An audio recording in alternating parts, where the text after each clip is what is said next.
mga kauni, for today's vlog nga guys, ang ituturo ko naman sa inyo is paano magbura ng background sa ating picture. Kasi diba last time, tinuro ko sa inyo kung paano magbura ng background sa video. Ngayon naman, background naman sa picture yung ituturo ko sa inyo. At hindi nyo na kailangan mag-download ng apps kasi pwede nyo lang itong i-search sa inyong Google account. So ngayon punta tayo sa ating Google.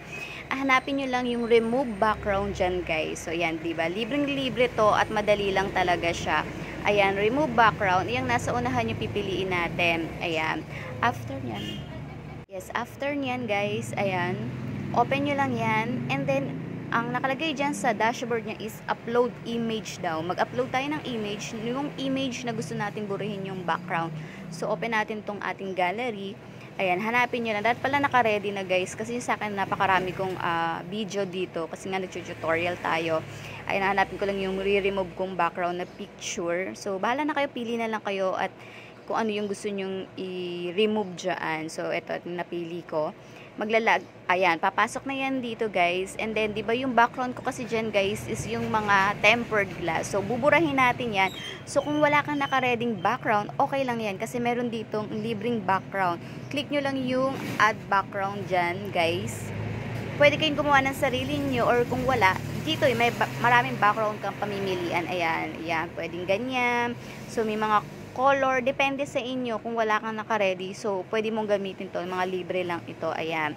So, ayan. Pwede mo lang i-click yan kung iyan ba yung gusto mo kasi na-change naman siya. Hanggat hindi nyo pa nada-download. So, ayan. Mamili lang tayo. So, ito na lang yung napili ko. After nyan, guys, i-done nyo na. And then, pwede kayong mamili kung paano nyo to i-download, guys. Meron dyang download HD or meron dyang download lang. So, ayan. Pag di-download ko lang yan, mada-download na yan at mapupuntay na yan sa gallery ko. So, tingnan natin kung talaga bang na-remove natin yung background natin at napalitan natin ng iba. So, punta tayo sa ating photos. Ayan. At i-refresh lang natin. So, eto na nga guys, no, ayan, no, super dali, ayan, naburaw natin yung background natin at napalitan natin ng ibang background, diba? Ang dali-dali lang.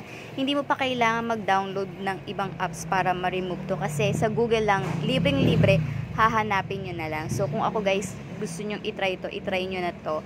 Yun lang. Thank you for watching.